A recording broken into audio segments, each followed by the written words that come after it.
வீட்டாருமோ வென்றார் கர்த்தரையே சேவிப்போ. நீயும் சேவிப்பாயா, நீயும் சேவிப்பாயா. நானும் என் வீட்டாருமோ வென்றார் கர்த்தரையே சேவிப்போ. நீயும் சேவிப்பாயா, நீயும் சேவிப்பாயா.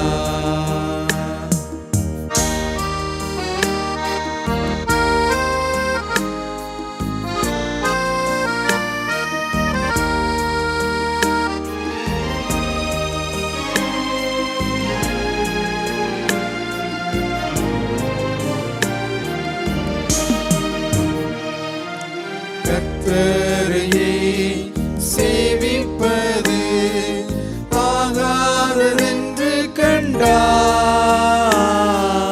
கர்த்தரையே சேவிப்பது ஆகாதென்று கண்டால், யாரை நீ சேவிப்பாய் என்பதை இன்றே தீர்மானம் செய்வாய்.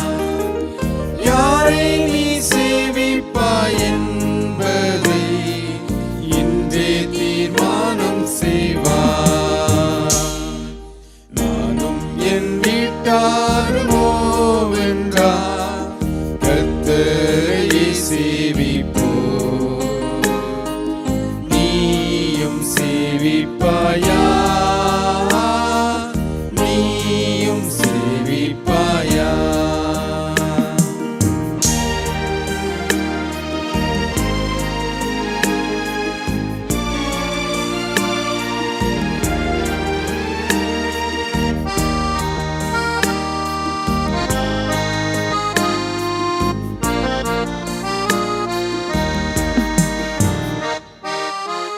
பாதையில் காப்பாற்றியே கர்த்தர் நடத்தினாரே. நம் பாதையில் காப்பாற்றியே கர்த்தர் நடத்தினாரே. கர்த்தர் தந்த ஆசீர்வாதம் கண்டு நன்றியாய் சேவிப்பாயா. ஆசீர்வாதம் கண்டு நன்றியாய் சேவிப்பாயா. நானும் என் வீட்டாருமோ வென்றார் கர்த்தரையே சேவிப்போ. நீயும் சேவிப்பாயா, நீயும் சேவிப்பாயா.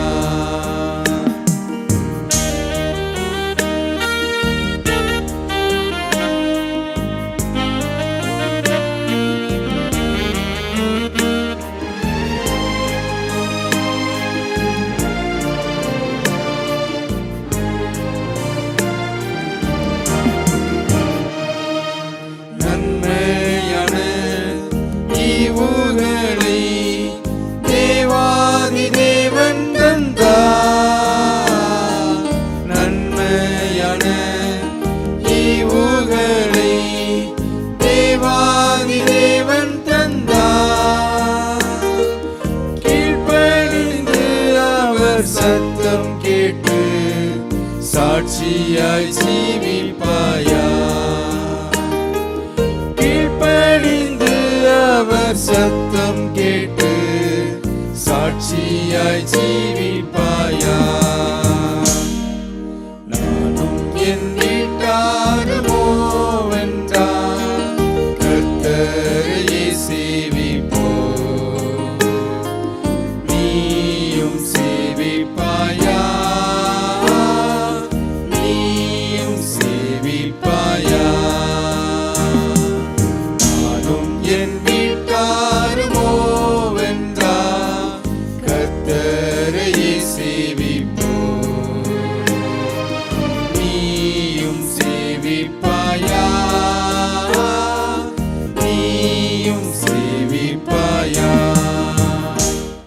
இயேசு கிறிஸ்துவின் இனிய நாமத்திலே உங்கள் அனைவருக்கும் எங்களுடைய அன்பான வாழ்த்துக்கள்.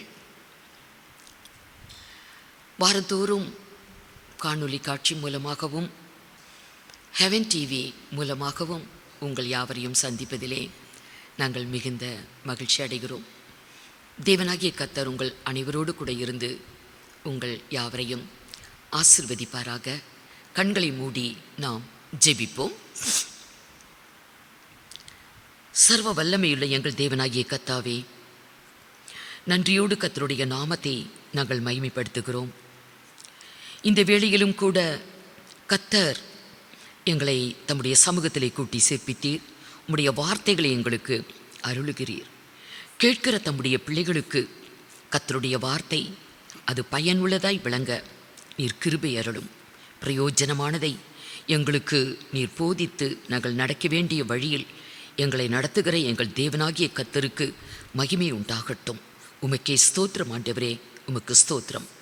துதிகன மகிமையெல்லாம் கேரெடுக்கிறோம். இயேசு கிறிஸ்துவின் மூலமாய் வேண்டிக் கொள்கிறோம் பரிசுத்த பிதாவே, ஆமீன்.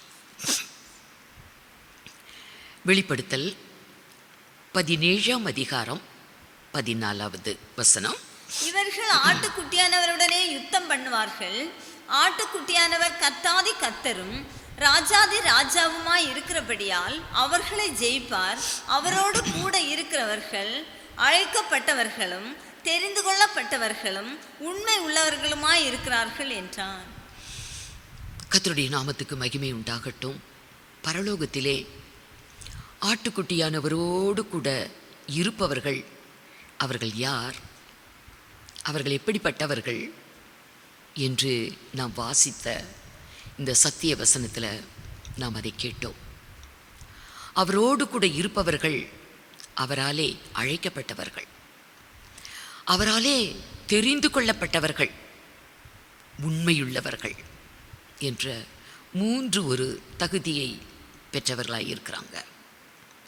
அழைப்பு, தெரிந்து கொள்ளுதல் என்பதெல்லாம் அது கர்த்தருடையது.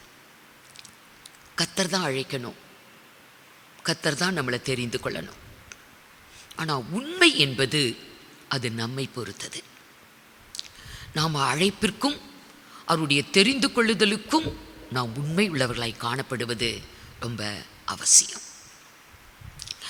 அழைப்பு, தெரிந்து கொள்ளுதல் என்று சொல்லும் பொழுது அப்போஸ்தலனாகிய பவுல் தெசலோனிக்கே சபைக்கு எழுதுவார், இந்த மேன்மையான ரட்சிப்பிற்காக தேவன் நம்மை ஆதி முதலே அவர் தெரிந்து கொண்டார் என்றும் அவருடைய மகிமையை அடையும் பொருட்டாக இந்த ரட்சிப்பிற்கு கர்த்தர் நம்மை அழைத்தார் என்றும் எழுதுவார். அப்போ அழைப்பு, தெரிந்து கொள்ளுதல் என்பது அவருடைய ரட்சிப்பை நாம் பெறுவதற்கு. வாசிங்க 2 தெசலோனிக்கேயர் 2ஆம் அதிகாரம் 13-14. கர்த்தருக்கு பிரியமான சகோதரரே, நீங்கள் ஆவியினாலே பரிசுத்தமாக்கப்படுகிறதுனாலும் சத்தியத்தை விசுவாசிக்கிறதுனாலும் ரட்சிப்படையும்படிக்கு ஆதி முதல் தேவன் உங்களை தெரிந்து கொண்டபடியினாலே நாங்கள் உங்களை குறித்து எப்பொழுதும் தேவனை ஸ்தோத்திரிக்க கடனாளிகளாய் இருக்கிறோம். நீங்கள் நம்முடைய கர்த்தராகிய இயேசு கிறிஸ்துவின் மகிமையை அடையும் பொருட்டாக எங்கள் சுவிசேஷத்தினாலே அந்த ரட்சிப்புக்கு அவர் உங்களை அழைத்தார். ஆதி முதலே அவர் நம்மை தெரிந்து கொண்டார். இந்த ரட்சிப்பை நாம் அடையும் பொருட்டு, அவருடைய மகிமையை அடையும்படியாக அவர் இந்த ரட்சிப்பிற்கு நம்மை அழைத்தார் என்று இந்த இடத்துல எழுதுகிறார். அவருடைய அழைப்பு, தெரிந்து கொள்ளுதல் என்பது நாம் ரட்சிப்பை பெறுவதற்காக, அவருடைய ரட்சிப்பை நமக்கு கொடுப்பதற்காக. அப்படிதான் இன்றைக்கு அவருடைய ரட்சிப்பை பெற்றிருக்கிறோம். இன்றைக்கு அவருடைய ரட்சிப்பு ஆண்டவராய் இயேசு கிறிஸ்து அந்த கல்வாரி சிலுவையிலே ஜீவனை கொடுத்து ரத்தம் சிந்தி நமக்காய் உண்டு பண்ணி வைத்த ஆத்தும ரட்சிப்பு நமக்கு கிடைச்சிருக்குது. இதற்காக தான் கர்த்தர் நம்மை அழைத்தார், தெரிந்து கொண்டார். பரலோகத்தில் இவங்க தான் கர்த்தரோடு கூட இருக்கிறாங்க. தெரிந்து கொள்ளப்பட்டவர்களும் அழைக்கப்பட்டவர்களும் பரலோகத்தில் கர்த்தரோடு கூட இருக்கிறாங்க, ஆட்டுக்குட்டியானவரோடு கூட. இந்த தெரிந்து கொள்ளப்பட்டவர்கள், அழைக்கப்பட்டவர்கள் என்று சொல்லக்கூடிய இந்த கூட்டம் யாரு? உண்மையுள்ளவர்கள். உண்மையுள்ளவர்கள். அழைப்பு தெரிந்து கொள்ளுதல் அது கர்த்தரை பொறுத்தது. அவர் தான் அழைக்கணும், அவர் தான் தெரிந்து கொள்ளணும் நம்மை. உண்மை, அவர் அழைத்த அழைப்பிற்கு நம்ம உண்மையாக இருக்கணும். அவருடைய தெரிந்து கொள்ளுதலுக்கு நம்ம உண்மையாக இருக்கணும். அவர் நமக்கு தந்த இந்த ரட்சிப்பிற்கு நாம் உண்மையுள்ளவர்களாய் காணப்பட வேண்டும். ஆனால் வேதத்தில் பார்த்தால் உண்மையுள்ளவர்கள் மிக குறைவு. உண்மை இல்லாதவர்கள் இன்றைக்கு உலகத்தில் பெருகி இருக்கிறாங்க. மிக சொற்பமாக இருக்கிறவங்க, உண்மையுள்ளவர்கள் குறைவு என்று வேதத்தில் சொல்லப்பட்டு இருக்கிறது. சங்கீதம் 12ஆம் அதிகாரம் 1 வசனம். ரட்சியும் கர்த்தாவே, பக்தியுள்ளவன் அற்று போகிறான், உண்மை உள்ளவர்கள் மனுபுத்திரரில் குறைந்திருக்கிறார்கள். உண்மையுள்ளவர்கள் மனுபுத்திரரிலே குறைந்திருக்கிறாங்க. உண்மையானவங்க கர்த்தருடைய அழைப்பிற்கும் தெரிந்து கொள்ளுதலுக்கும் அவர் கொடுத்த இலவசமான இந்த ரட்சிப்பிற்கும் உண்மையுள்ளவங்க. தங்களுக்கு கொடுக்கப்பட்ட பொறுப்புகளிலே உண்மையுள்ளவங்க. இந்த உலக வாழ்வில் நம்ம உண்மை, ஆவிக்குரிய வாழ்விலும் அந்த உண்மை என்பது மிக அவசியம். ஆனால் இன்றைக்கு உலகத்திலே மனிதர்கள் உண்மை இல்லை. நிறைய பேரிடத்துல, அநேகரிடத்தில் அந்த உண்மை என்பதே இல்லை. வேதத்தில் எழுதியிருக்கு, தேசத்திலே பக்தி உள்ளவன் அற்று போகிறான். அந்த உண்மை இருந்தா அவன் ஒரு பக்தி உள்ளவனாக தான் இருப்பான். தேசத்திலே பக்தி உள்ளவன் அற்று போகிறான். மனுஷரிலே செம்மையானவர்கள் இல்லை. நல்லவங்களே இல்லை, செம்மையானவர்கள் இல்லை. அவர்கள் எல்லாரும் ரத்தம் சிந்த பதிவிருக்கிறார்கள். மீகா புஸ்தகத்தில் 7ஆம் அதிகாரம் 2வது வசனத்தில் சொல்லப்பட்டிருக்கும். ரத்தம் சிந்த பதிவிருக்கிறார்கள். ஒருத்தரை அடிச்சுக்கிட்டு, மண்டையை உடைச்சிக்கிட்டு, கையை காலை உடைச்சிக்கிட்டு, இன்னைக்கு தினமும் உலகத்தில் மனிதர்கள் ஒருவரை ஒருவர் தாக்கி ரத்தம் சிந்திக்கிட்டு தான் இருக்கிறாங்க. இன்றைக்கு அவர்கள் எல்லாரும் ரத்தம் சிந்த பதிவிருக்கிறார்கள். அவனவன் தன் தன் சகோதரனை வலையிலே பிடிக்க வேட்டையாடுகிறான். மிருகத்தை போல, மிருகத்தின் தன்மை. சகோதரர்கள், மனித நேயம் என்பதை பார்க்கறதுக்கு கொஞ்சம் அரிதாக இருக்குது. மனிதருக்கு மனிதர் வேட்டையாடுறதுக்கு வலையை விரித்து வச்சிடுறாங்க. வலைகளை வீழ்த்துறதுக்கு ஒரு கொடிய தன்மைகள். உண்மையான ஒரு அன்பு இல்லை, ஒரு இரக்கம், தயவு, இதெல்லாம் பார்க்கறது ரொம்ப அரிது. மிருகத்தின் தன்மை, மிருகங்களுக்கு கூட எவ்வளவோ பாசம், அவங்களுக்குள்ள ஒரு அன்பு இருக்கும். மனிதன் இன்றைக்கு மிருகத்தை விட மிக மிக மோசமாக காணப்படுகிறான். பொல்லாப்பு செய்ய அவர்கள் 2 கைகளும் நன்றாய் கூடும். கெட்ட காரியம் செய்யணுமா 2 கையும் அவங்களுக்கு ரெடியாக இருக்கும். அதிபதி கொடு என்கிறான், நியாயாதிபதி கைக்கூலி கேட்குறானாம். அதிபதி ஜனங்களுக்காக இன்னைக்கு அதிபதிகளை தேர்ந்தெடுக்கிறாங்க. தேசாதிபதிகள், தேசத்தை ஆளக்கூடியவர்கள் இன்றைக்கு ஜனங்களிடத்தில் அன்பு கூர்ந்து ஜனங்களுக்காய் நல்ல காரியம் செய்கிறவங்க. தேசாதிபதிகள் தேசத்தை நேசிக்கிறவங்க. ஆனால் இன்னைக்கு தேசாதிபதியே குடு குடு குடு, வரி மேலே வரி, விலைவாசி உயர்வு.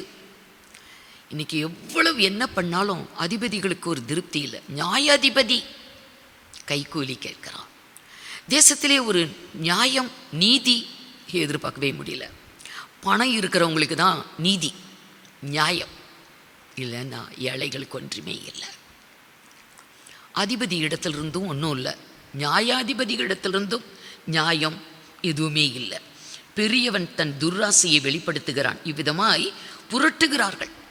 இப்போ உலகத்தில் மீகா அன்னைக்கு சொன்னபடி தான், உலகத்தில் நல்லவங்க அப்படின்னா அந்த நல்லவன் என்பவன் எப்படி இருப்பானா, முட்செடிக்கு சமமாக இருப்பானா. முட்செடி எப்படி இருக்கும், குத்தும்.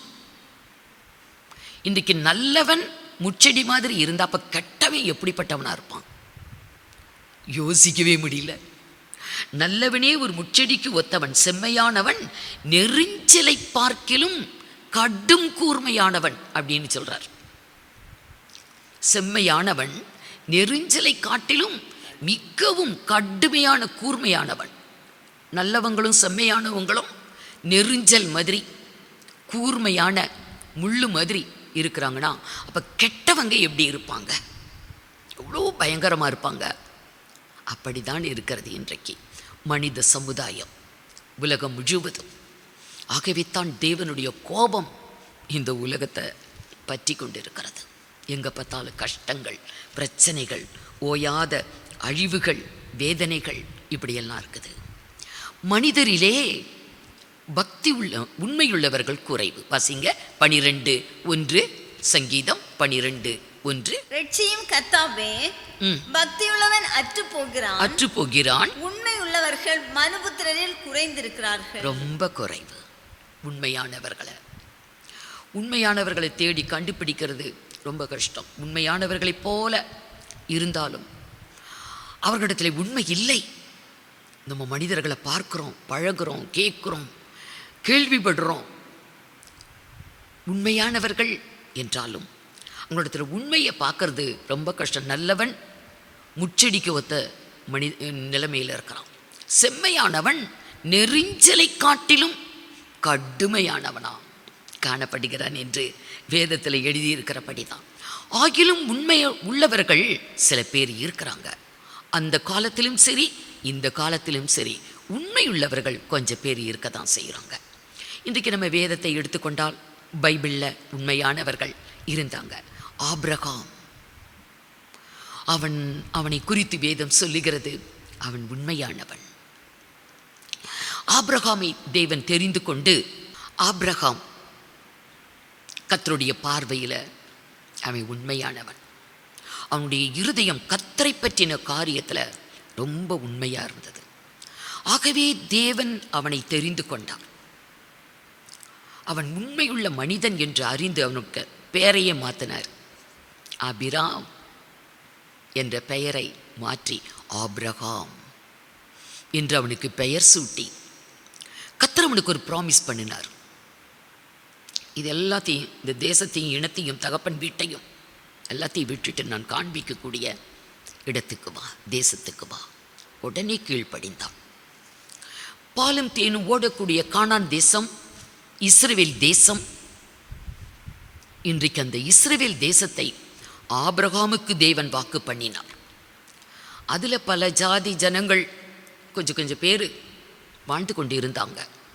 அவர்களை எல்லாம் துரத்தி விட்டு அந்த தேசத்தை நான் உனக்கு கொடுக்கிறேன் என்று தேவன் அவருடைய உண்மையின் நிமித்தம்தான் இஸ்ரவேல் தேசத்தை ஆபிரகாமுக்கு ப்ராமிஸ் பண்ணினார். அதை தான் இன்னைக்கு ஆபிரகாமுடைய சந்ததியில் வந்தவங்க தான் இஸ்ரவேலர், யூதர்கள். அவங்க இன்னைக்கு குடியிருக்கிறாங்க. ஆனால் இன்னைக்கு பலஸ்தீனர் என்று சொல்லக்கூடியவங்க, ஒரு சரித்திரத்தில் நான் சரித்திர புத்தகத்தில் வாசித்தேன், அது எப்போமோ அழிஞ்சு போயிட்டாங்க. முஸ்லீம்ஸ் தான் இன்றைக்கு அந்த மாதிரி பலஸ்தீனர் என்ற பெயரை வைத்துக்கொண்டு அந்த இஸ்ரவேல் தேசத்தை தங்களுடைய தேசம் என்று உரிமை பாராட்டி கொண்டு இருக்கிறாங்க, போராடி கொண்டு இருக்கிறாங்க. உலகம் முழுவதுமே அவங்களுக்கு கொஞ்சம் சப்போர்ட் இருக்குது. ஆனால் ஆபிரகாமுக்கு தேவன் வாக்கு பண்ணும்போது அதில் யார் இருந்தா, யார் குடியிருந்தா? வாசிக்கலாம். நெகேமியா 9ஆம் அதிகாரம் 7-8 வசனங்கள். ஆபிரகாமை தெரிந்து கொண்டு அவனை ஊர் என்னும் கல்தேயரின் பட்டணத்திலிருந்து புறப்பட பண்ணி அவனுக்கு ஆபிரகாம் என்னும் பெயரிட்ட தேவனாகிய கர்த்தர் நீ. பெயரை மாற்றி ஆபிரகாம் என்ற பெயரிட்ட தேவனாகிய கர்த்தர் அவன் இருதயத்தை உமக்கு முன்பாக உண்மை உள்ளதாக கண்டு. கர்த்தர் பார்க்கிறார், இருதயத்தை பார்க்கிறார். ஆபிரகாமின் இருதயம் கர்த்தரை பற்றின காரியத்தில் உண்மை உள்ளது. கர்த்தர் என்ன சொன்னாலும் கேட்பான். 90 வயதில் விருத்த சேதனம் பண்ணணும், உடனே கீழ்ப்படிந்தான். பிள்ளை இல்லாமல் 100 வயது வரைக்கும் இருந்தான். 100 வயதில் ஈசாக்கை தேவன் கொடுத்தார். அவனை பலியிட வேண்டும் என்று தேவன் சொன்னார். மோரியா தேசத்து மலைகளில் ஒன்றில் உடனே கீழ்ப்படிந்தான். அவனுடைய கீழ்ப்படிதலை தேவன் பார்க்கிறார். அவன் கத்தியவே தூக்கிட்டான் பலியிடுவதற்கு. அப்போதான் ஆபிரகாமே பிள்ளையாண்டான் மேல் கை போடாதே என்று கர்த்தர் ஈசாக்கை மீண்டு கொடுத்தார். என்ன சொன்னாலும் கர்த்தருக்கு கீழ்ப்படிவான். ஆகவே தேவன் சொன்னார், ஆபிரகாம் என்னுடைய சிநேகிதன். ஆபிரகாம் என்னுடைய சிநேகிதன் என்றார். அவனுடைய இருதயம் கர்த்தருக்கு முன்னதாக உண்மையுள்ளதாய் தேவன் பார்த்தார். ஆகவே தேவன் அவனுக்கு ஒரு ப்ராமிஸ் பண்றார். என்ன சொன்னார் வாசிங்க, நெகேமியா 9:7-8. ஆபிரகாமை தெரிந்து கொண்டு அவனை ஊர் என்னும் கல்தேரின் பட்டணத்திலிருந்து புறப்பட பண்ணி அவனுக்கு ஆபிரகாம் என்னும் பெயரிட்ட தேவனாகிய கர்த்தர் நீர். அவன் இருதயத்தை உமக்கு முன்பாக உண்மை உள்ளதாக கண்டு கானானியர், ஏத்தியர், எமோரியர், பெரிசியர், எபூசியர், கிர்காசியருடைய தேசத்தை அவன் சந்ததிக்கு கொடுக்கும்படி அவனோடு உடன்படிக்கை பண்ணி உம்முடைய வார்த்தைகளை நிறைவேற்றினீர். நீர் நீதி உள்ளவர். நீதி உள்ளவர். அதில் வேற வேற ஜாதிகள் இருக்கிறாங்க, பலஸ்தீனர் அங்கே இல்லை. ஆனால் அவர்களை எல்லாம் அனுப்பிவிட்டு துரத்தி விட்டு அந்த தேசத்தை ஆபிரகாமுக்கு கொடுப்பேன் என்று ப்ராமிஸ் பண்ணி கொடுத்தார். இப்போ அவருடைய சந்ததி தான் அங்கே குடியிருக்கிறாங்க. ஆபிரகாமை தேவன் ஆசீர்வதித்தார். என வேதத்தில் சொல்லியிருக்குது, உண்மையுள்ளவர்கள் பரிபூர்ண ஆசீர்வாதம் பெறுவார்கள். உண்மையுள்ளவர்களுக்கு தேவன் பரிபூர்ண ஆசீர்வாதம் கொடுக்கிறார். பரலோகத்தில் அவங்க தான் கர்த்தரோடு கூட இருக்கிறாங்க. அழைக்கப்பட்டவர்கள், தெரிந்து கொள்ளப்பட்டவர்கள், உண்மை உள்ளவர்கள். அருமையானவர்களே, கர்த்தருடைய அழைப்பு நமக்கு இருக்கலாம், அவருடைய தெரிந்து கொள்ளுதலும் இருக்கலாம். நாம் உண்மையுள்ளவர்களாய் காணப்படுவது ரொம்ப அவசியம். ஆபிரகாம் தேவனுக்கு முன்னாய் உண்மையுள்ளவனாய் இருந்தான். கர்த்தர் பரிபூர்ண ஆசீர்வாதத்தை கொடுத்தார். மேன்மையான ஆசீர்வாதங்களை அவனுக்கு கொடுத்தார். இப்படியே பழைய ஏற்பாட்டில் நம்ம அநேக பரிசுத்தவான்களை பார்க்கலாம். உண்மையுள்ளவர்கள், கர்த்தருடைய காரியத்தில் உண்மையுள்ளவர்கள். மோசேயை பார்க்கலாம். மோசேயை குறித்து வேதம் சொல்லுகிறது. எபிரேயர் 3:2, 5 வசனங்கள். மோசே தேவனுடைய வீட்டில் எங்கும் உண்மையுள்ளவனாய் இருந்தான். 5வது வசனம். சொல்லப்பட போகிற காரியங்களுக்கு சாட்சியாக மோசே பணிவிடைக்காரனாய் அவருடைய வீட்டில் கர்த்தருடைய வீட்டில் எங்கும் உண்மையுள்ளவனாய் இருந்தான். ரொம்ப உண்மையானவன். வேதம் அவனை குறித்து சாட்சி கொடுக்குது. கர்த்தருடைய வீட்டிலே, சபையிலே அவன் உண்மையுள்ளவன். வேதத்தின் சாட்சி. அவன் கர்த்தருடைய வீட்டிலே எங்கும் உண்மையுள்ளவன். கர்த்தரே சாட்சி கொடுத்தான். கர்த்தருடைய சாட்சியும் அதுவே தான். என்னாகமம் 12:7 வசனம் பாருங்க. 7-8. மோசேயோ அப்படிப்பட்டவன் அல்ல, என் வீட்டில் எங்கும் உண்மையுள்ளவன். இது கர்த்தருடைய சாட்சி. இந்த பூமியில் அவனைப் போல் சாந்த குணமுள்ள மனிதன் வேறு ஒருவனும் இல்லை என்றும் சாட்சி கொடுத்தார் தேவன். இது தேவனுடைய சாட்சி. மோசே கர்த்தருடைய வீட்டிலே எங்கும் உண்மையுள்ளவன். உண்மையுள்ளவன் பரிபூர்ண ஆசீர்வாதம் பெறுவான். பாருங்க, மோசே கர்த்தருடைய வீட்டில், சபையில், கர்த்தர் கொடுத்த ஊழியத்தில், கர்த்தர் கொடுத்த பொறுப்பில், கர்த்தர் ஜனங்களை நடத்துவதற்கு தந்த பொறுப்பில் எல்லாத்திலையும் அவன் கர்த்தருக்கு முன்னதாக உண்மையுள்ளவனாய் காணப்பட்டான். அவனுடைய இருதயம் கர்த்தருக்கு முன்னதாக செம்மையாய் உண்மையுள்ளதாய் இருந்தது. பரிபூர்ணமான ஆசீர்வாதத்தை அவன் பெற்றான். உலக பிரகாரமாகவும் சரி, ஆவிக்குரிய பிரகாரமும் சரி, அவன் ஆசீர்வாதங்களை பெற்றவன் உண்மையினால. அப்படிதான் அருமையானவர்களே, நாம் கர்த்தருக்கு முன்பாய் உண்மையாக இருக்கும் பொழுது, கர்த்தருடைய சபையிலே நாம் உண்மையாக இருக்கும் பொழுது, கர்த்தர் கொடுத்த ரட்சிப்பிற்கு நம்ம உண்மையாக இருக்கும் பொழுது, கர்த்தருடைய அழைப்புக்கு, அவருடைய தெரிந்து கொள்ளுதலுக்கு நாம் உண்மையாக இருக்கும் பொழுது, அவருடைய வழிநடத்தலுக்கு நம்ம உண்மையாக இருக்கும் பொழுது பரிபூர்ண ஆசீர்வாதங்களை பெற முடியும். இந்த பூமிக்குரிய ஆசீர்வாதங்களாக இருந்தாலும் சரி, ஆவிக்குரிய ஆசீர்வாதங்களாக இருந்தாலும் சரி, சகலவற்றையும் கர்த்தர் நமக்கு சம்பூர்ணமாய் கொடுக்கிறார். மோசேயை பாருங்க, 120 வயது. அவனுடைய கண்கள் மங்கலாகவே இல்லை, அவனுடைய பலன் குன்றி போகவே இல்லை. இன்றைக்கு நம்மில் யார் அப்படி இருக்கிறோம்? 120 வயசு வேணாம், அதில் பாதி வயதை எடுத்துக்கொண்டாலே போதும். ஒரு 60 வயது, ஏன் 40 வயது. இன்றைக்கு 40 வயது என்றாலே நம்ம கண் எப்படி இருக்குது? மங்கலா இருக்குது. எழுத்து தெரியல, அங்கே போகிற ஆளுகளை கண்ணுக்கு தெரியல. ஏதோ ஒரு உருவம் போகுது, ஆனால் யார் என்று புரியல. பலன் இல்லை. ஒரு 20 வயசில் இருந்த பலன் 40 வயதில் இல்லை. அப்புறம் 60 வயதில் எப்படி இருக்கும், 70 வயதில் எப்படி இருக்கும். ஆனால் மோசேயை குறித்து வேதம் சொல்லுகிறது, அவன் உண்மையுள்ள மனிதன். ஆகவே அவன் சரீர பிரகாரமாக தேவன் அவனை எப்படி ஆசீர்வதித்தார். வாசிங்க உபாகமம் கடைசி அதிகாரம் 34ஆம் அதிகாரம் 7வது வசனம். மோசே மரிக்கிற போது 120 வயதாய் இருந்தான். அவன் கண் இருளடையவும் இல்லை, கண் மங்கி போகவே இல்லை, இருளடையவே இல்லை. கண்கள் நல்ல பிரைட்டா, நல்ல வெளிச்சமா இருக்கு. நம்மில் அநேகர் 4 கண் இருந்தால் தான் நமக்கு எழுத்தே தெரியும். ஸ்பெக்ஸ் போட்டிருந்தா தான். இன்றைக்கி நம்ம கண்ணுக்கு இன்னொரு கண்ணையும் வச்சு நாம் இன்னைக்கு உலகத்தில் வாழ்ந்து கொண்டு இருக்கிறோம். அந்த முதிர் வயதிலும் கூட அவனுடைய கண்கள் இருளடையவில்லை. கண்ணு நல்ல பிரைட்டா வெளிச்சமா இருக்குது, இருளடையவில்லை. அவன் பலன் குறைவும் இல்லை, பலன் குன்றி போகவும் இல்லை. அதே பலம் 40 வயதுல எத்தனை பலமோ அது 80 வயதிலையும் இருந்துச்சு. 80 வயதில் இருந்த பலன் 120 வயதிலையும் இருந்துச்சு. அந்த பலன் என்பது குன்றி போகவில்லை. நம்மளை யோசித்து பாருங்க, நம்முடைய பலன் நாளுக்கு நாள் இறங்கி போகிறது. ஒரு உண்மையுள்ள மனிதனை தேவன் எப்படி ஆசீர்வதிக்கிறார்? உண்மையுள்ளவன் பரிபூர்ண ஆசீர்வாதம் பெறுவான். சரீர பிரகாரமா ஒரு ஆசீர்வாதம். எல்லாம் இருந்தோம் சரீரத்தில் பலம் இல்லைன்னா எதை தான் அனுபவிக்க முடியும்? என்ன சந்தோஷம், என்ன நிம்மதி, என்ன ஆறுதல் எல்லாம் இருக்குது. ஆனால் பலம் இல்லை, அனுபவிக்க பலம் இல்லை. இன்றைக்கு சரீர பிரகாரமாக ஒரு ஆசீர்வாதம் தான். இன்னும் வேதம் அவனை குறித்து சொல்லுது. 11-12 பாருங்க. அதே உபாகமம் 34:11-12.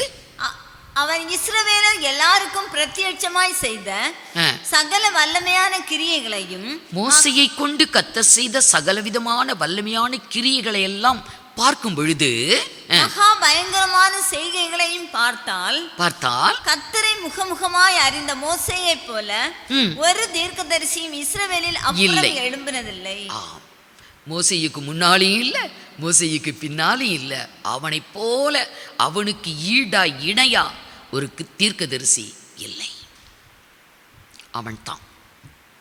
கர்த்தர் அப்படி மோசேயை ஆசீர்வதித்தார். ஆனால் ஜனங்கள் அவனை ரொம்ப கோபப்படுத்தினதுனால, சாந்தமுள்ள மனிதன் அந்த கன்மலையை பார்த்து அவன் கர்த்தர் பேச சொன்னதுக்கு கோபத்தில் அடிச்சிட்டான். அது ஒரு பெரிய தவறாக போய் விட்டது. பாலும் தேனும் ஓடக்கூடிய கானான் தேசத்துக்கு ஜனங்களை அழைத்து கொண்டு போவாய். நீ பாலும் தேனும் ஓடக்கூடிய கானான் தேசத்துக்குள்ள ஜனங்களை வழிநடத்திக்கிட்டு போவ என்பது தான் அழைப்பு, தேவன் சொன்ன காரியம். ஆனால் இந்த ஒரு தவறுனால கர்த்தர் சொல்லிட்டார், நீ தேசத்தை பார்ப்பாய், ஆனால் அதுக்குள்ளே நீ போக மாட்ட.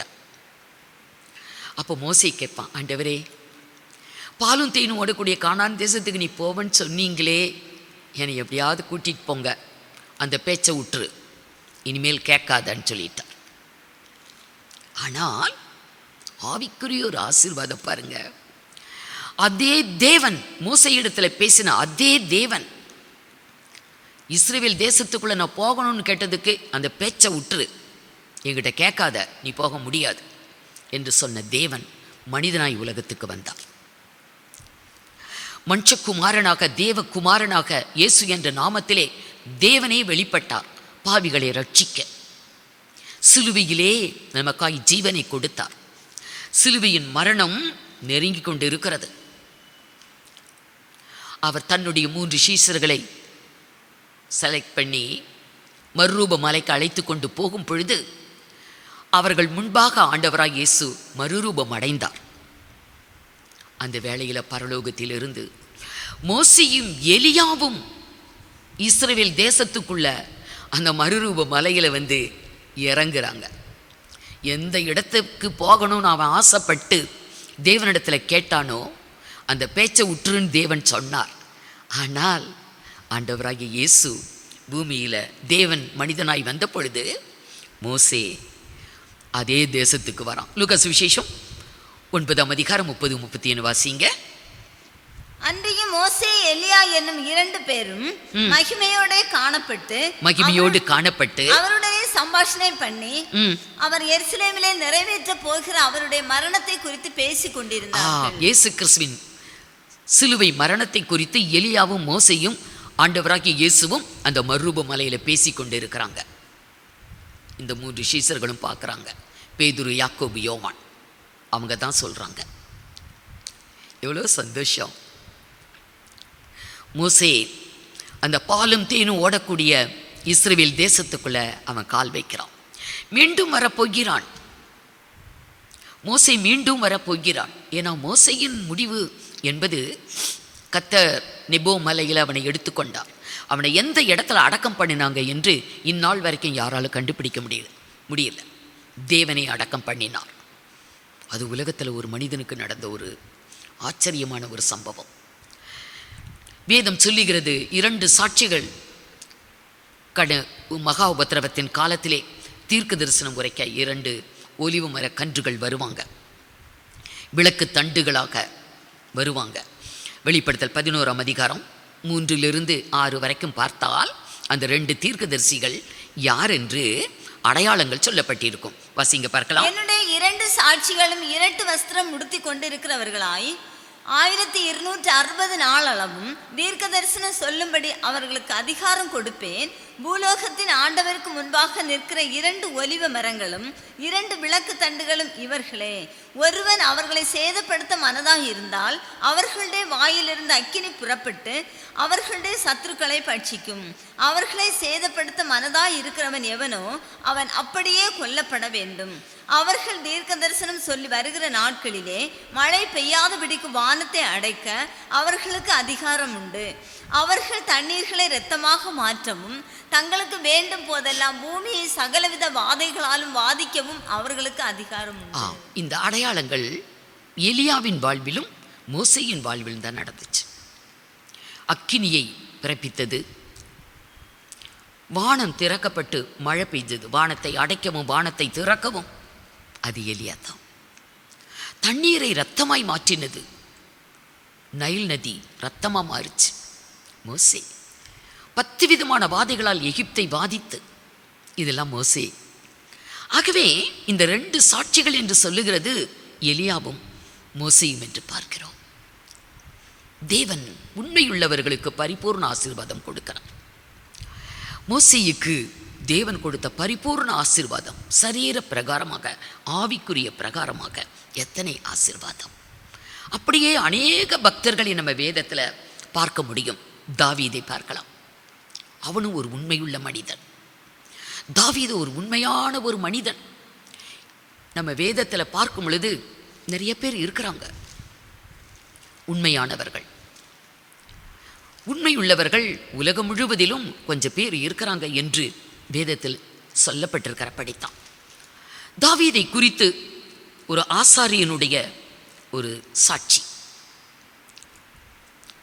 சவுல் தன்னுடைய ஆசாரியனிடத்தில் விசாரிக்கிறான், ஏன் தாவீதை குறித்து என்கிட்ட நீங்கள் ஒன்றும் சொல்லலை, அவனுக்கு உடந்தையாக இருந்திருக்கிறீங்களே என்று கேட்ட பொழுது கர்த்தருடைய ஊழியக்காரன் ஆசாரியன் சவுலுக்கு சொன்ன ஒரு சாட்சி பதில் என்ன?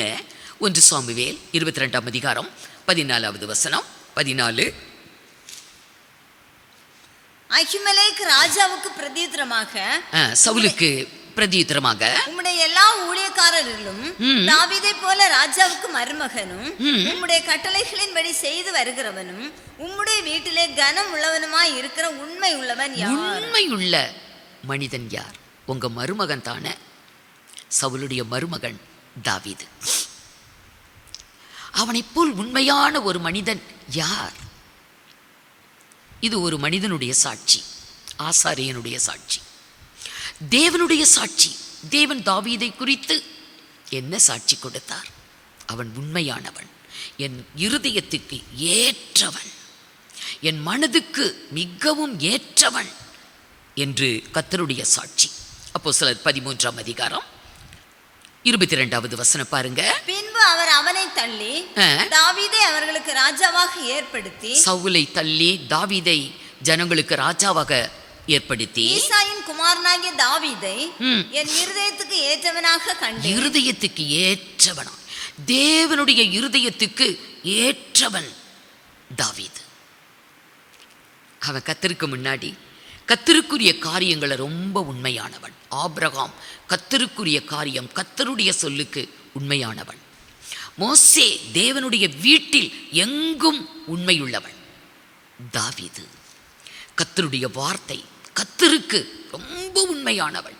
கர்த்தரை துதிப்பதிலும் ஸ்தோத்திரிப்பதிலும், கர்த்தரை மகிமைப்படுத்துவதிலும், கர்த்தருக்கு ஆராதனை செய்வதிலும், கர்த்தருக்குரிய காரியத்தில் ரொம்ப உண்மையானவன். ஆண்டவரே சாட்சி கொடுக்கிறார், என் இருதயத்துக்கு அவன் ஏற்றவன். வசிங்க, இருதயத்துக்கு ஏற்றவன். பின்பு அவர் அவனை தள்ளி தாவீதை அவர்களுக்கு ராஜாவாக ஏற்படுத்தி ஈசாயின் குமாரனாகிய தாவீதை என் இருதயத்துக்கு ஏற்றவனாக கண்டேன், எனக்கு சித்தமானவைகளை எல்லாம் அவன் செய்வான் என்று அவனை குறித்து சாட்சியும் கொடுத்தார். கர்த்தருடைய சாட்சி, எனக்கு சித்தமானது. தேவன் எதையெல்லாம் விரும்புகிறாரோ அதையெல்லாம் அவன் நிறைவேற்றுவான். என் மனதுக்கு ஏற்றவன், என் இருதயத்துக்கு ஏற்றவன் என்று கர்த்தருடைய சாட்சி. அவன் கர்த்தருக்கு முன்னதாக உண்மையுள்ளவனாய் இருந்தான். கர்த்தருக்கு முன்பாக அவன் உண்மை என்று சொல்லும் பொழுது கர்த்தருடைய ஆலயம் என்றான். அவன் ரொம்ப வாஞ்சிப்பான். கர்த்தருடைய ஆலயத்தை மிகவும் அவன் வாஞ்சிக்கக்கூடிய ஒரு மனிதன். கர்த்தருடைய ஆலயம் பாருங்க, சங்கீதம் 26:8, கர்த்தாவே உமது ஆலயமாகிய வாசஸ்தலத்தையும் உமது மகிமை தங்கிய ஸ்தானத்தையும் வாஞ்சிக்கிறேன். கர்த்தருடைய ஆலய பிரகாரத்தை அவன் அத்தனையாய் வாஞ்சித்தவன். அவன் ஒரு ராஜா, அவன் அரண்மனையில் வாழ்றவன். ஆகிலும் அவனுடைய ஒரு ஆசை, உம்முடைய ஆலயத்தில் தங்கியிருப்பதையே நாடுவேன். ஒன்றை நான் கேட்டேன், அதையே நாடுவேன். அது என்னவா? உம்முடைய மகிமையை நான் பார்க்கணும். உம்முடைய ஆலயத்தில் உட்கார்ந்து நான் ஆராய்ச்சி செய்ய வேண்டும். ஆகவே உம்முடைய ஆலயத்தில் தங்கி இருப்பதையே நாடுவேன். உங்கள் ஆலயத்திலேயே நான் இருக்கணும். நமக்கெல்லாம் ஆலயத்துக்கு வந்தால் எப்போ ஆராதனை முடியும்? எவ்வளோ சீக்கிரம் முடியணுமோ அவ்வளோ சீக்கிரம் முடியணும் அப்படின்னு ஆலயத்தில் இன்றைக்கு உட்காந்துருக்க முடியாமல் எத்தனை தவிக்கிறோம். இவன் அரண்மனைவாசி, அரண்மனையில் வாழ்கிறவன். ஆனால் கர்த்தருடைய ஆலயத்திலேயே இருக்கணும் என்று வாஞ்சித்தவன். அவ்வளோ வாஞ்சை, ஆலய பிரகாரத்தை மிகவும் வாஞ்சிப்பான். கர்த்தருடைய ஆலயத்துக்கு போவோம் வாருங்கள் அப்படின்னு யாரும் சொன்னா இவனுக்கு அவ்வளோ சந்தோஷமாக இருக்குமா? கர்த்தருடைய ஆலயம், உடனே எங்களுடைய கால்கள் அங்கே நிற்கலாயிற்று என்று 122 முதல் 2 வசனத்தில் போட்டிருக்கோம். அவ்வளோ வாஞ்சை. எதுக்கு போவாங்களாம்? கர்த்தருடைய ஆலயத்துக்கு அங்கே போகிறது கர்த்தரை ஸ்தோத்தரிப்பதற்காக. கர்த்தருடைய ஜனங்கள் கர்த்தரை ஸ்தோத்தரிப்பதற்காக கர்த்தருடைய ஆலயத்துக்கு போவாங்க. தாவீது கர்த்தருக்குரிய காரியங்களில் உண்மையுள்ளவன். மோசே கர்த்தருடைய வீட்டில் எங்கும் உண்மையுள்ளவன். ஆபிரகாம் கர்த்தருடைய சொல்லுக்கு அவன் உண்மையுள்ளவன். என்ன சொன்னாலும் கேட்பான் பாருங்க. ஆகவே தேவன் உண்மையுள்ளவர்களுக்கு பரிபூர்ண ஆசீர்வாதத்தை கொடுக்கிறார். உண்மையுள்ளவர்களை கர்த்தர் ஆசீர்வதிக்கிறார். ஆம் அருமையானவர்களே, தாவீதை கர்த்தர் உயர்த்தினார், மேன்மைப்படுத்தினார், அவனை ஆசீர்வதித்தார். ஆடுகளுக்கு பின்னால் போய்கிட்டு இருந்த ஒரு ஆட்டிடையன் தான், தகப்பனுடைய ஆடுகளை மேய்த்தவன் தான். தேசத்துக்கு அதிபதியாக, ஜனங்களுக்கு அதிபதியாக கர்த்தர் அவனை உயர்த்தினார். அந்த உண்மைதான் காரணம்.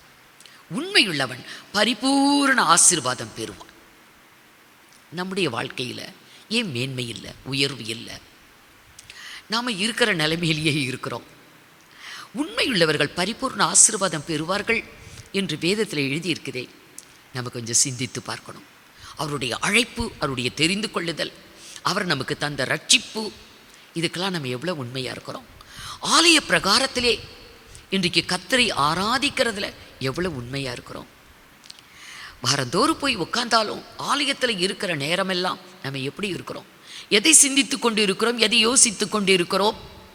எத்தனை பக்தி உள்ளவர்களாய் நம்ம அமர்ந்திருக்கிறோம்? பரிசுத்த அலங்காரத்தோடு கர்த்தரை தொழுது கொள்ளுங்கள் என்று வேதம் சொல்லுதே. நம்ம போகிற அலங்காரம் எப்படிப்பட்ட அலங்காரம்? நம்முடைய அலங்காரத்தை தேவன் பரிசுத்த அலங்காரம் என்று ஏற்றுக்கொள்ளுவாரா? இதெல்லாம் நம்ம கொஞ்சம் சிந்தித்து பார்க்கணும். ஏன் ஆசீர்வாதம் அல்ல? ஏன் வாழ்க்கையிலே வேதனைகள், சோதனைகள், துன்பங்கள், கஷ்டங்கள், பிரச்சனைகள்? அழுகையும் கண்ணீரும் புலம்பலும் இதெல்லாம் நம்ம சிந்தித்து பார்க்க வேண்டும். உண்மையுள்ளவர்கள் பரிபூர்ண ஆசீர்வாதம் பெறுவார்கள். தாவீதுக்கு தேவன் எத்தனை ஆசீர்வாதம் கொடுத்தார் அந்த உண்மையுள்ள மனிதனுக்கு. பாருங்க, 1 நாளாகமம் 17ஆம் அதிகாரம் 7-8 வசனங்கள். இப்போதும் நீ என் தாசனாகிய தாவீதை நோக்கி, சேனைகளின் கர்த்தர் சொல்லுகிறது என்னவென்றால் நீ என் ஜனமாகிய இஸ்ரவேலின் மேல் அதிபதியாய் இருக்கும்படி. ஜனங்களுக்கு நீ அதிபதி. ஆடுகளின் பின்னே சென்று கொண்டிருந்தார், உன்னை அதிபதியாய் உயர்த்தினேன். நீ ஜனங்களுக்கு அதிபதியாகவும் ஆடுகளின் பின்னே நடந்த உன்னை ஆட்டு மந்தையை விட்டு எடுத்து நீ போன இடமெல்லாம் உன்னோட கூட இருந்து சத்துருக்களை எல்லாம் உனக்கு முன்பாக நிர்மூலமாக்கி பூமியில் இருக்கிற பெரியோர்களின் நாமத்திற்கு ஒத்த நாமத்தை உனக்கு உண்டாக்கினேன். எத்தனை மேன்மை, எத்தனை மேன்மை. இஸ்ரவேல் தேசத்துல போய் பார்த்தா எல்லாமே எதை எடுத்தாலும் அங்க டேவிட் டேவிட் டேவிட்ங்கிற பேரை பார்க்கலாம். அத்தனை மேன்மை. உலகத்தில் உள்ள பெரியோர்களுடைய பெயருக்கு ஈடாக இணையாக உனக்கு மேன்மையான உன் பேரை நான் புகழ்ச்சியாக வைப்பேன் என்று கர்த்தர். உண்மையுள்ள மனிதனுக்கு தேவன் பரிபூர்ண ஆசீர்வாதம் கொடுக்கிறார். பூமிக்குரிய ஆசீர்வாதங்கள், ஆவிக்குரிய ஆசீர்வாதங்கள். இப்படியே நம்ம வேதத்தில் பார்த்துக்கிட்டே போனால் ஆபிரகாம் மாத்திரமல்ல, மோசே மாத்திரமல்ல, தாவீது மாத்திரமல்ல, தானியேல் அவன் அந்நிய தேசத்தில் சிறையாக கைதியாக பிடிக்கப்பட்டு சென்றவன் தான். அங்கே போன இடத்துல அவன் உண்மையாக இருக்கிறான். தேவன் தன்னை வைத்த நிலைமையில், தனக்கு கொடுக்கப்பட்ட பொறுப்புகளில் அவன் உண்மையுள்ளவனாய் இருக்கிறான். அவனோடு கூடியிருக்கிற அதிகாரிகள் அவனுடைய வேலையை பறிப்பதற்காய் அவன் மீது பொறாமை கொண்டு அவன் மீது ஒரு குற்றச்சாட்டை சுமத்தி அவன் அதிலிருந்து தள்ளணும்னு எதிர்பார்க்குறாங்க. ஆகவே அவனிடத்தில் குற்றத்தை தேடுறாங்க. ஒரு குற்றமும் அவனிடத்தில் கண்டுபிடிக்க முடியவில்லை அவர்களால். அவன் எல்லா விஷயத்திலும் உண்மையுள்ளவனாய் இருந்தான். ஆகவே தரியு ராஜாவிடத்தில் அவனை பற்றி எந்த குறைவும் சொல்ல முடியல. ஆகவே அவனை எப்படியாவது கொலை செய்யணும், கொல்லணும் என்று தீர்மானித்து இவனை ஒரு வேத விஷயத்தில், இவனுடைய தேவனை பற்றி கொண்டிருக்கிற அந்த விஷயத்தில் தான் இவனை நம்ம குற்றம் பிடிக்கணும் என்று அவர்கள் வஞ்சகமாய் சதித்திட்டம் தீட்டினா 30 நாளளவும் இந்த பாபிலோன் மாகாணத்தில் இருக்கிற ஜனங்கள் எல்லாரும் தரியு ராஜாவை தவிர வேற எந்த தெய்வத்தையும் வழிபடக்கூடாது, வணங்கக்கூடாது என்று ஒரு சட்டத்தை ராஜாவிடத்தில் சொல்லி அந்த சட்டம் அமுலாக்கப்படுகிறது. அந்த சட்டத்துக்கு ராஜா முத்திரையிட்டார். முத்திரை மோதிரத்தில் முத்திரையிடப்பட்டது பத்திரத்திலே என்பதை அறிந்த போதிலும் தானியேல் வழக்கத்தின்படியே தன் மேல் வீட்டு அறையில் அவன் தினமும் 3 வேளை முழங்கால் படியிட்டு ஜன்னலை திறந்து எருசலேமுக்கு நேராக அவன் கர்த்தரை துதித்து ஸ்தோத்திரித்து அவன் ஜெபித்தது போல வழக்கமாக செய்தான்.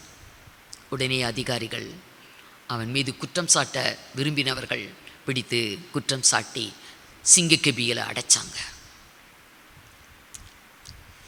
ராஜா அடுத்த நாள் துயர சத்தமாய் இடைவிடாமல் தேவனை ஆராதிக்கிற தானியேலே, நீ இடைவிடாமல் ஆராதிக்கிற உன் தேவன் உன்னை தப்புவிக்க வல்லவராய் இருந்தாரா என்று ஒரு துயர சத்தத்தோடு கேட்டுக்கிட்டு போவான் கெபிக்கிட்ட. கெபிக்குள்ளிருந்து இவர் பதில் சொல்லுவார், ஆம் ராஜாவே, என் தேவனுக்கு முன்பாக நான் குற்றமற்றவன். உங்களுக்கு முன்னாடியே நான் எந்த நீதிகேடும் செய்ததில்லை. ஆகவே தேவன் தம்முடைய தூதனை அனுப்பி சிங்கத்தின் வாயை கட்டிவிட்டார். எனக்கு எந்த சேதமும் நேரிடவில்லை. உண்மையுள்ளவர்களுக்கு பரிபூர்ண ஆசீர்வாதம். உண்மையுள்ளவன். ஆகவே வேதத்தில் சொல்லப்பட்டிருக்கும் தானியேல் 6ஆம் அதிகாரம் 28வது வசனத்தில் தானியேலின் காரியம் ஜெயமாய் இருந்தது. வாசிங்க. தரியுவின் ராஜ்யபார காலத்திலும் பெர்சியனாகிய கோரேசுடைய ராஜ்யபார காலத்திலும் தானியேலின் காரியம் ஜெயமாய் இருந்தது. இந்த ராஜாக்கள் அரசாண்ட காலத்திலே தானியேலுடைய காரியம் எல்லாம் ஜெயம், தோல்வியே இல்லை. உண்மையுள்ள மனிதன் வெற்றி பெறுகிறான். உண்மையுள்ள மனிதனுக்கு தேவன் பரிபூரண ஆசீர்வாதம் கொடுக்கிறார். ஆபிரகாமை பார்த்தோம், மோசேயை பார்த்தோம், தாவீதை பார்த்தோம், தானியேலை பார்க்கிறோம். இன்னும் அநேக பக்தர்கள் வேதத்தில் இடம் பெற்றிருக்கிறாங்க. பூமியிலும் சரி, ஆவிக்குரிய காரியங்களிலும் சரி, பரிபூர்ண ஆசீர்வாதம். இதெல்லாம் பழைய ஏற்பாட்டு சம்பவம். ஆனால் புதிய ஏற்பாட்டலை பார்க்கும் பொழுது நாம் புதிய ஏற்பாட்டு ஜனங்கள். நம் ஆண்டவராகிய இயேசுவை தான் பார்க்க வேண்டும். நாம் அவரைத்தான் கவனிக்க வேண்டும். அவரைத்தான் தேவன் நமக்கு தந்திருக்கிறார். ஆகவே அவரையே நோக்கி பாருங்கள், அவரையே கவனித்து பாருங்கள். அவர் எப்படி இருந்தாரோ அப்படி தான் நாம் இருக்கணும். ஆகவே இயேசுவை பார்க்க வேண்டும். எபிரேயர் 3ஆம் அதிகாரம் 1 வசனம் பாருங்க. இப்படி இருக்க பரம அழைப்புக்கு பங்குள்ளவர்களாகிய பரிசுத்த சகோதரரே, நாம் அறிக்கை பண்ணுகிற அப்போஸ்தலரும் பிரதான ஆசாரியருமாய் இருக்கிற கிறிஸ்து இயேசுவை கவனித்து பாருங்கள். ஆண்டவராகிய இயேசுவை கவனித்து பார்க்க வேண்டும். அவர் எத்தனை உண்மையானவர். பூமியிலே பிதாவுடைய சித்தத்தை தவறாமல் நிறைவேற்றியவர், உண்மையுள்ளவர். கடைசி மட்டும் அவர் உண்மையுள்ளவராயிருந்தார். அவர் தான் நம்முடைய வாழ்வுக்கு மாதிரியானவர். அவரைத்தான் நாம் பின்பற்ற வேண்டும். நான் பரிசுத்தராய் இருக்கிறது போல நீங்களும் உங்கள் நடக்க எல்லாவற்றிலும் பரிசுத்தராய் இருங்கள் என்று சொன்னார். அவர் வைத்து போன அடிச்சுவடைத்தான் நம்ம பின்பற்றி போகணும். அவர் உண்மையுள்ளவர். அவரை கவனித்து பாருங்கள். இயேசுவை நன்றாய் பார்க்கணும். இந்த சுவிசேஷங்களை நல்லா வாசித்து பார்க்கணும். இயேசு எப்படி இருந்தார், எப்படி பேசினார், எப்படி பார்த்தார், என்ன செய்தார், எப்படி நடந்தார். அவரை கவனித்து பார்க்க வேண்டும். அவர் உண்மையுள்ளவர். கர்த்தரோ உண்மையுள்ளவர். 2 தெசலோனிக்கேயர் 3ஆம் அதிகாரம் 3வது வசனத்துல கர்த்தரோ உண்மையுள்ளவர். வாசிங்க. கர்த்தரோ உண்மையுள்ளவர், அவர் உங்களை ஸ்திரப்படுத்தி தீமை நின்று விலக்கி காத்துக்கொள்வார். கர்த்தர் உண்மையுள்ளவர். அருமையானவர்களே, நாம் கர்த்தரை பார்க்கும் பொழுது, அவரை பின்பற்றும் பொழுது, அவர் தீமை நின்று நிச்சயம் நம்மை காப்பார். அவர் உண்மையுள்ளவர். அவர் நம்மை காப்பதற்கு, நம்மை தப்புவிப்பதற்கு அவர் உண்மையுள்ளவராய் இருக்கிறார். நம்முடைய தேவனாகிய கர்த்தர் உண்மையுள்ளவர். அப்படியே 1 தெசலோனிக்கேயர் 5ஆம் அதிகாரம் 24வது வசனம். உங்களை அழைக்கிறவர் உண்மையுள்ளவர். நம்மை அழைக்கிறவர் உண்மையுள்ளவர். நம்மை அழைத்திருக்கிறார். இந்த மேன்மையான ரட்சிப்பிற்காய் நம்மை அழைத்தவர். ஆதி முதலே இந்த ரட்சிப்பிற்காய் நம்மை தெரிந்து கொண்டவர். நம்மை தெரிந்து கொண்டவர் யார்? உண்மையுள்ளவர். நம்மை அழைத்திருக்கிறவர் யார்? உண்மையுள்ளவர். இன்றைக்கு நம்மை அழைத்தார்.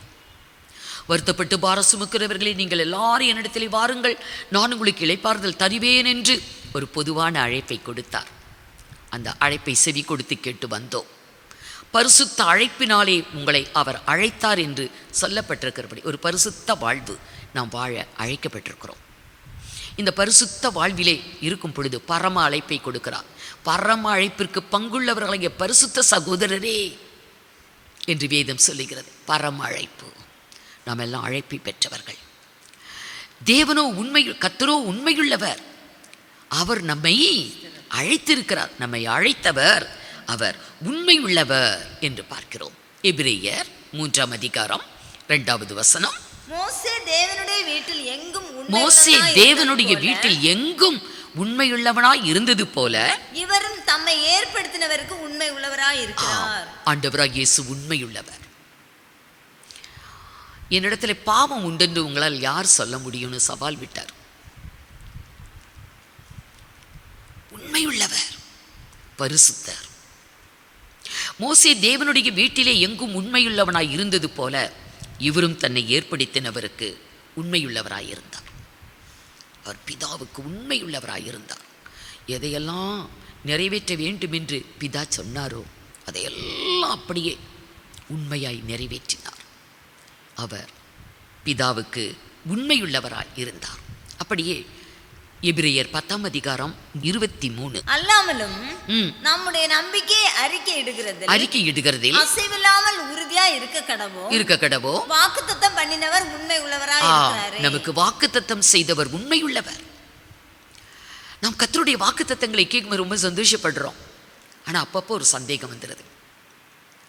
நான் உன்னை விட்டு விலகுவதும் இல்லை, உன்னை கைவிடுவதும் இல்லை, பயப்படாதே, நான் உன்னோடு கூட இருக்கிறேன், திகையாதே, நான் உன் தேவன் என்றெல்லாம் கர்த்தருடைய வாக்குத்தத்தங்களை கேட்கும்போது ரொம்ப சந்தோஷப்படுறோம்.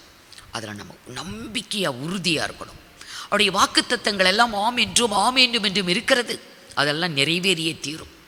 வாக்குத்தத்தம் செய்தவர் உண்மையுள்ளவர். நம்முடைய தேவனாகிய கர்த்தர் உண்மையுள்ளவர். அவரை தான் நம்ம பார்க்கணும். அவர் உண்மையுள்ளவர். அவர் சொன்ன வார்த்தையை நிறைவேற்றுவார். அவர் நமக்கு செய்த வாக்குத்தத்தத்தை நம்முடைய வாழ்விலே நிறைவேற்றுவார்.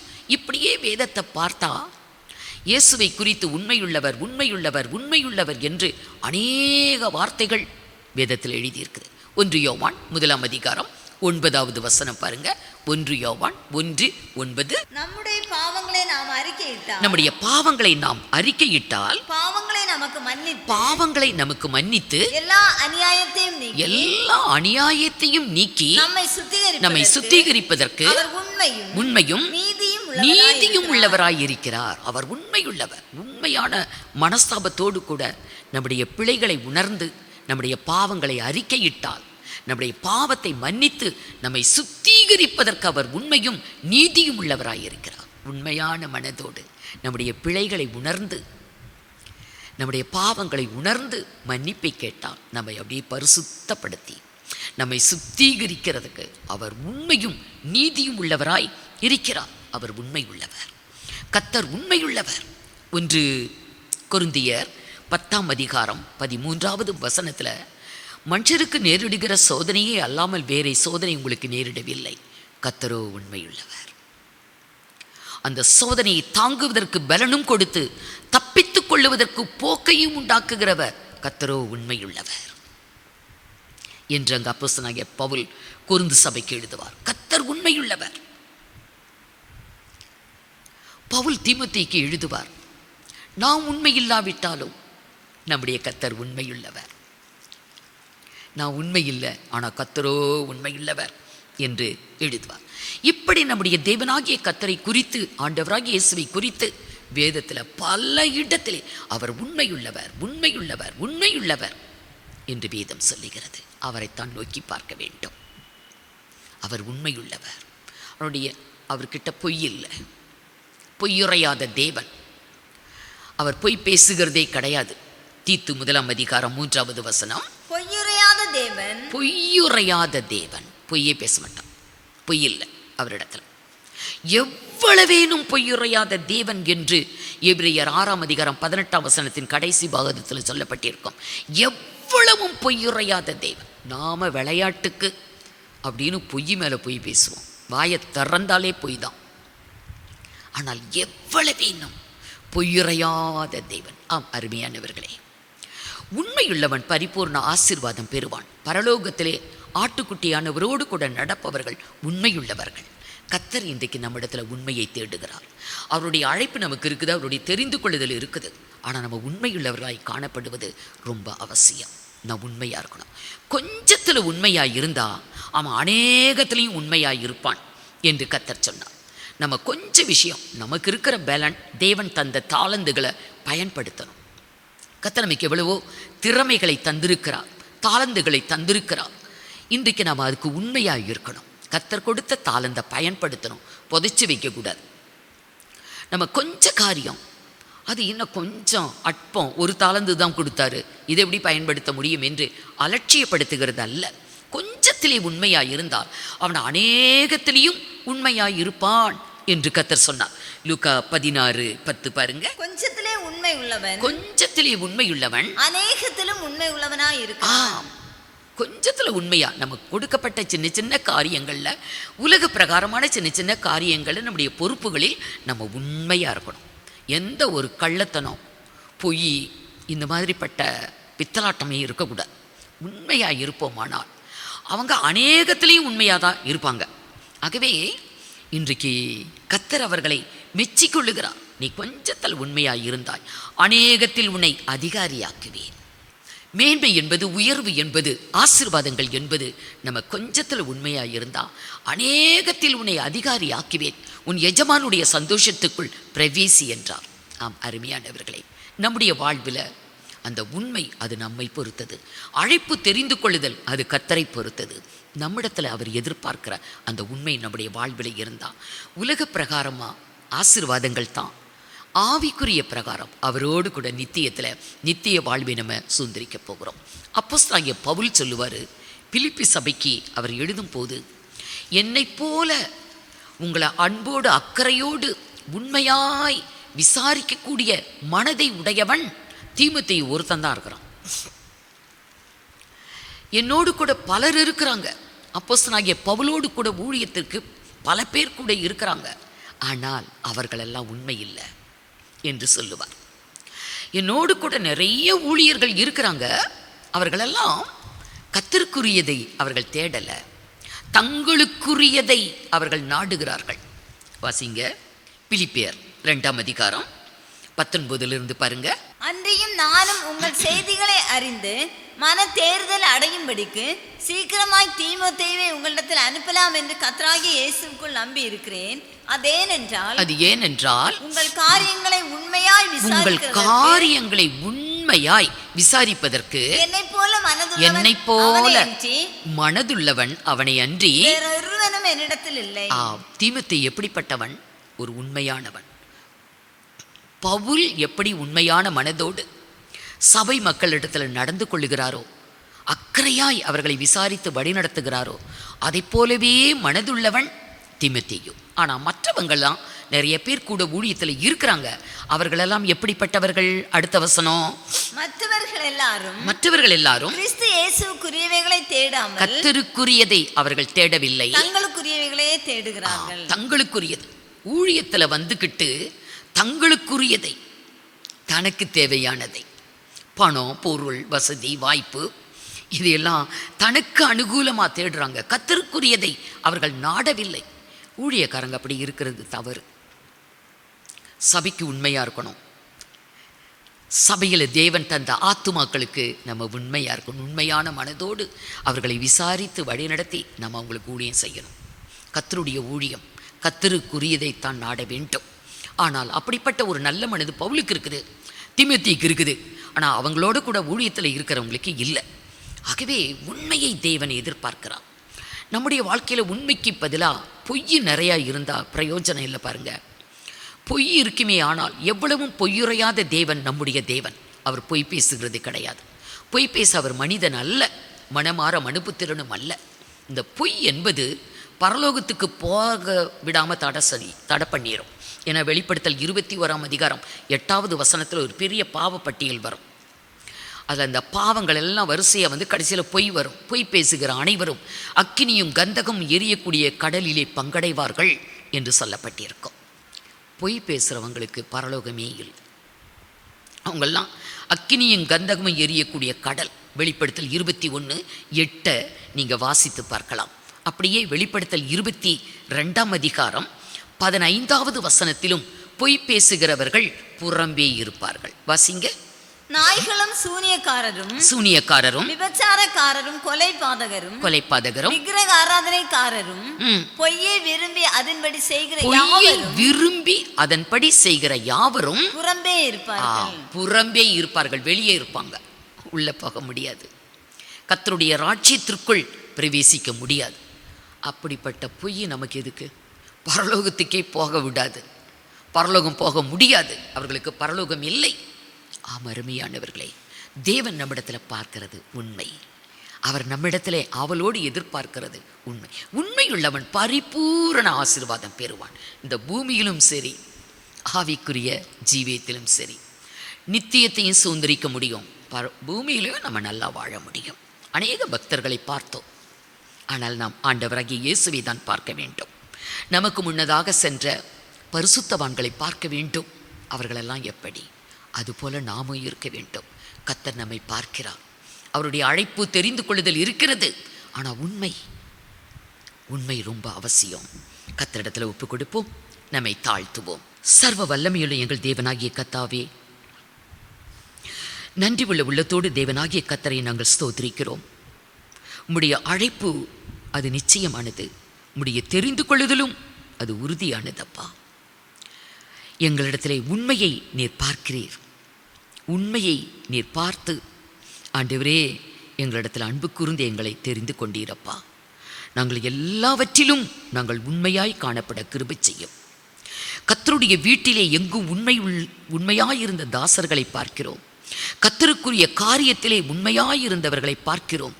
எத்தனை ஆசீர்வாதம் பெற்றார்கள்.